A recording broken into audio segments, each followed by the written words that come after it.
Hello learners, आज हम करने वाले हैं हमारा आर्टिकल नंबर 108 और इसमें हम पढ़ने वाले हैं प्रोसीजर जर्नल के बारे में। So let's start. Rules of procedure के बारे में पढ़ने वाले हैं, किस तरीके से हमारी पार्लियामेंट में हमारी प्रोसीडिंग्स जो है वो चलती है, प्रोसीजर किस तरीके से करा जाता है, बिजनेस कंडक्ट होता है। सो क्लोज नंबर 1 हमें ये बताता है ईच हाउस ऑफ पार्लियामेंट में make rules for regulating subjects to the provisions of this constitution, its procedure and the conduct of its business. It means कि जो पार्लियामेंट है उसके पास क्या है, अपने रूल्स हैं और प्रोसीजर है अपने बिजनेस को कंडक्ट करने के लिए। Clause number second, until rules are made under clause 1, the rules of procedure and standing orders in force immediately before the commencement of this constitution with respect to the legislature of the dominating of India shall have effect in relation to Parliament, subject to such modifications and adaptations as may be therein by the chairman of the Council of States or the Speaker of the House of People as may be the case. अब इसमें क्या बताया गया, rules और procedure वैसे तो written down होते हैं, अदरवाइज क्या है हमारे पास चेयरमैन है, जो चेयरमैन होते हैं किस चीज, कहाँ के चेयरमैन होते हैं, राज्यसभा के चेयरमैन होते हैं, और स्पीकर होते हैं हमारे, स्पीकर कहाँ के होते हैं, हमारे लोकसभा के। तो वो अपने अकॉर्डिंग क्या है एडेप्टेशन और मॉडिफिकेशन क्या है कर सकते हैं। Here you can read it now.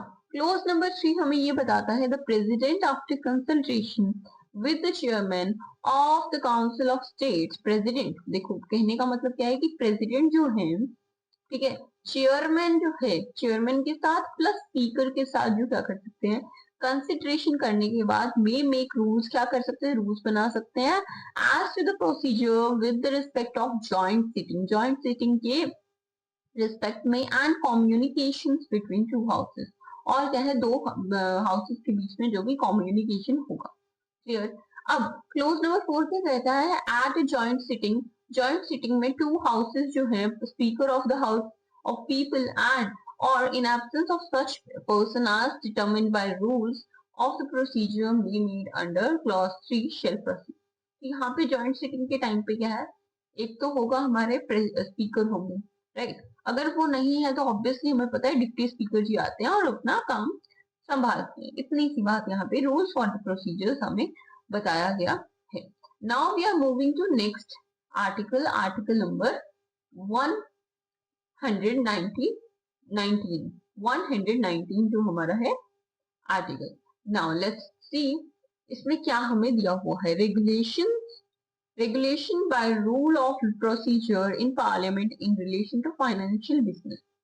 Finance के मामले में किस तरीके से रेगुलेशन होगा, है ना, किस तरीके से पार्लियामेंट में प्रोसीजर होगा। सो लेट्स सी, पार्लियामेंट में for the purpose of the timely completion of financial business regulate by law the procedure of and the conduct of business in such each house of parliament in relation to any financial matter or to any bill for the appropriation of monies out of the consolidated fund of India, and if so far as any provision of any law so made inconsistent with any rule made by the parliament House of Parliament under clause number 1 of Article 118 or with any rule standing order with having effect in relation of to Parliament under clause number 2 of this article, such provision shall prevail।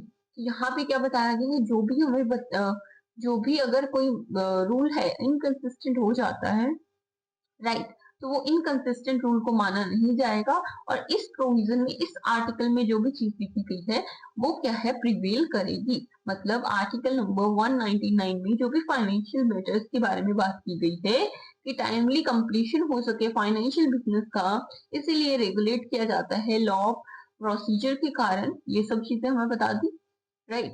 और financial bill जो है वो किस कहाँ से लिया जाता है, कंसोलिडेटेड फंड ऑफ इंडिया से लिया जाता है। इतनी सी बात हमें यहाँ पे बताई गई है। Let's move ahead.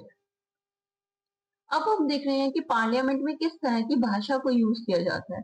आर्टिकल 120 क्या कहता है? 120 कहता है language to be used in parliament. Parliament में हमें पता है कि किस तरह की लैंग्वेजेस यूज हो सकती हैं। तो close number 1, not with standing anything in part 10, 15, 16, 17, ठीक है, 17, part 17, but the subject to the provisions of Article 348, business in Parliament shall be translated in either Hindi or English. या तो इंग्लिश में होगा या हिंदी में होगा। We know कि these are the two official languages, right? Official languages में यही है हमारे। प्रोवाइडेड दैट का मतलब मैंने आपको स्टार्टिंग के सेशन में बहुत बार बताया है कि इन एडिशन टू क्या होता है? Provided that the chairman of the council of states or the speaker of the houses of people, chairman की बात कर रहे हैं, speaker की बात कर रहे हैं, or acting person as such as the case may permit any member which cannot adequately express himself in Hindi or English to address the house in his mother tongue. अब परमिशन लेके chairman या फिर हमारे speaker की अगर कोई English या हिंदी में कंफर्टेबल नहीं है तो वो अपनी मदर टंग में भी क्या है अपना प्रेजेंट कर सकता है, जो कि प्रेजेंटेशन है। It's very nice, right. कई बच्चे होते हैं पंजाबी मीडियम से होते हैं, मराठी मीडियम से होते हैं, तो they can use that language, right. वही चीज है यहाँ पे। अनलेस बताया गया है क्या? Unless Parliament by law otherwise provides that this article shall, after the expiry of period of 15 years from the commencement of this constitution, have effect as the words or in English were omitted therefore. तो यहाँ पे बताया गया कि 15 साल बाद ये बताया गया था कि 15 years के बाद क्या होगा हमारी, कहने का मतलब है 1947 के बाद क्या होगा, लाइक 50 में ये कॉन्स्टिट्यूशन हुआ, उसके 15 साल बाद क्या होगा कि ये इंग्लिश जो वर्ड है वो चीज को हटा दिया जाएगा, ओमिट कर दिया जाएगा, निकाल दिया जाएगा। लेकिन अभी तक ऐसा हो नहीं पाया है। नाउ हम आगे बात कर रहे हैं आर्टिकल नंबर 121 की। इसमें क्या बताया गया है? Restriction on discussion in parliament. तो क्या किस चीज पे रिस्ट्रिक्शन है? रिस्ट्रिक्शन का मतलब क्या होता है? रोक।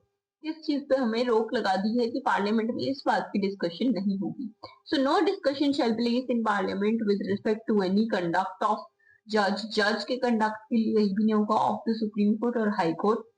सुप्रीम कोर्ट में हो भले हाई कोर्ट का जज है ना, सुप्रीम कोर्ट या हाई कोर्ट का जो भी जज है उसके खिलाफ कोई भी प्रोसीडिंग्स नहीं होंगी। In discharge of duties except upon motion for presenting an address to the president praying for the removal of the जज एज देवर। और रिमूवल ऑफ जज किया जा सकता है, yes this is permitted, otherwise कोई भी तरह का जो डिस्चार्ज ऑफ ड्यूटीज के लिए नहीं होगा। नाउ आगे हम बात कर रहे हैं आर्टिकल 122 की। आर्टिकल 122 में हमें आज का हमारा लास्ट सेक्शन रहेगा ये, सॉरी आर्टिकल रहेगा। इसमें हम क्या करेंगे? कोर्ट के बारे में पढ़ रहे हैं कि court not to inquire in proceedings of parliament. Court को कोई भी हक नहीं है। अब आपको देखा होगा आपने कि 121 में क्या बताया गया कि पार्लियामेंट जो है वो जज के काम में नहीं आएगा, राइट। वैसे ही आर्टिकल 122 बताता है कि जो जज है वो भी पार्लियामेंट के काम में इंटरफेयर नहीं करेगा। आपने ये बात सुना होगा कि these are independent bodies, right. और इन्हीं आर्टिकल्स के कारण ये क्या है? इंडिपेंडेंट बॉडीज बन पाती है। These articles are very very important and इसे अच्छे से वर्ड बाय वर्ड आपको समझना है, पढ़ना है, और इसका सोल जो है, आत्मा अच्छे से हमें समझनी है, राइट। यूट्यूब पे आप बहुत सारे लेक्चर्स देखोगे, लेकिन वर्ड टू वर्ड आपको यही मिलेगा, अच्छे से मिलेगा, एक एक बात बताई जाएगी। Nobody, I don't think so YouTube पे इतना डिस्कशन में प्रॉपर लेक्चर मिल रहा होगा। I haven't seen. If you have seen just comment down the link, है ना, मैं भी देख लूंगी।